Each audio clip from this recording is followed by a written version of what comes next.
2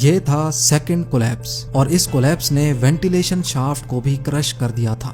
challenge number 3، ventilation shaft کرش ہونے کے بعد جوز اپنے بیٹے کو بچانے کی آخری امید بھی کھو بیٹھا تھا۔ انسانوں کی ٹیم کا مائن کے اندر جانے کا اب کوئی آپشن نہیں بچا تھا۔ پورے 24 گھنٹے گزر چکے تھے اور اب یہ معاملہ اتنا وائرل ہو چکا تھا کہ چلی گورنمنٹ کو میدان میں اترنا پڑا، جس کے لیے چلی کے مائننگ منسٹر لارنس گولبون نے مائن کا وزٹ کرنے کے بعد ہائی اسپیڈ ڈرلنگ رگز منگوائیں۔ یہ مشینز ورکرز کو بچانے کی آخری امید تھیں، لیکن ان کے ذریعے نیچے پھنسے ورکرز کو کیسے ٹریس کیا جائے گا، یہ سوال ابھی بھی سب کو تنگ کر رہا تھا۔ آپریشن ہیڈ راؤل ڈگنینو نے فیصلہ کیا کہ مائن کے 3 حصوں میں 6 انچ وائڈ ہول ڈرل کیے جائیں گے اور کیمرہ کے ذریعے وہاں پھنسے ورکرز کا سراغ لگایا جائے گا۔ لیکن ایک مسئلہ اور بھی تھا۔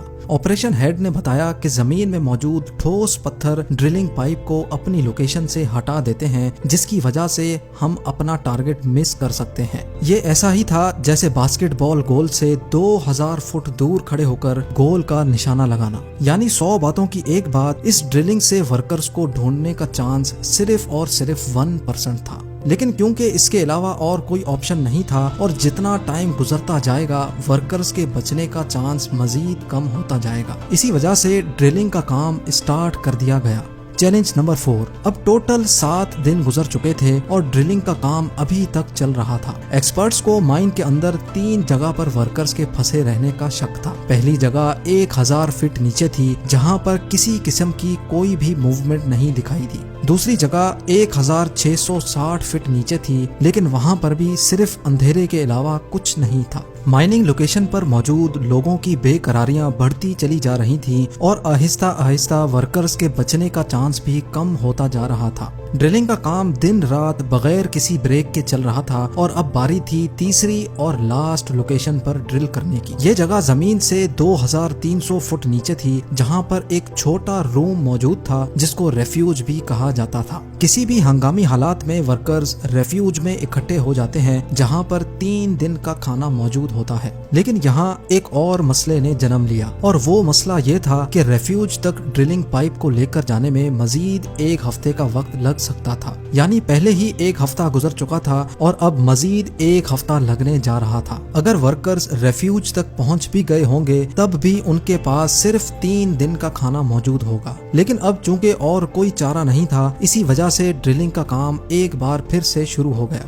چیلنج نمبر 5، اب ایکسپرٹس کو ریفیوج تک ڈرلنگ پائپ پہنچانے کے لیے ایک خاص اینگل پر ڈرلنگ پائپ کو اندر بھیجنا تھا تاکہ وہ 2300 فٹ کے بعد سیدھا ریفیوج کو ہٹ کرے۔ لہٰذا ایک خاص اینگل نکالا گیا اور ڈرلنگ کا کام اسٹارٹ ہو گیا۔ مسلسل 7 دن کی ڈرلنگ کے بعد پائپ 2300 فٹ نیچے تو پہنچ گیا، لیکن وہاں پر بھی صرف اندھیرا ہی اندھیرا تھا۔ معلوم پڑا کہ پائپ کا نشانہ ریفیوج سے صرف 100 فیٹ دور جا لگا تھا۔ اب 14 دن گزر چکے تھے اور ورکرز کے زندہ رہنے کا چانس نہ ہونے کے برابر ہی بچا تھا۔ نا امیدی بری طرح پھیل چکی تھی اور آپریشن ہیڈ نے ریسکیو مشن ختم کرنے کا اعلان بھی کر دیا تھا۔ لیکن پھر چلی کے مائننگ منسٹر لارنس گولبون نے اپنی ذاتی کیلکولیشن سے ایک آخری بار ڈرل کرنے کی ریکویسٹ کی، لہٰذا اب آخری بار ڈرلنگ کا کام اسٹارٹ ہو گیا۔ مزید 3 دن کے بعد ڈرلنگ پائپ ایک بار پھر سے 2300 فٹ نیچے پہنچ گیا۔ ابھی پائپ کو نکال کر کیمرہ بھیجنا تھا، لیکن اچانک مائننگ منسٹر کو پائپ میں سے ایک عجیب سی آواز سنائی دی۔ پہلے تو لگا کہ شاید یہ پائپ پر پتھروں کے گرنے کی آواز ہے، لیکن پھر اسٹیتھوسکوپ لگا کر چیک کیا تو یہ ایسی آواز تھی جیسے کوئی انسان پائپ پر ہتھوڑے مار رہا ہو۔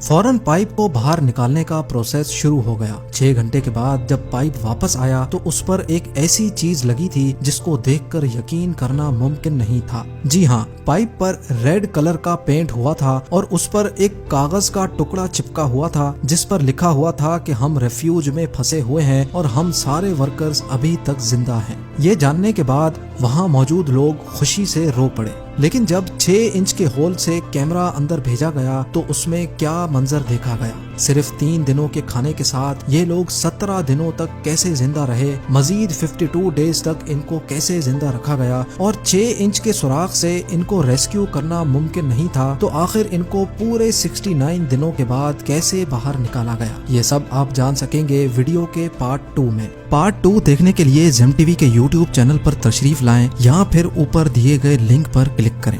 امید ہے زیم ٹی وی کی یہ ویڈیو بھی آپ لوگ بھرپور لائک اور شیئر کریں گے۔ آپ لوگوں کے پیار بھرے کامنٹس کا بے حد شکریہ۔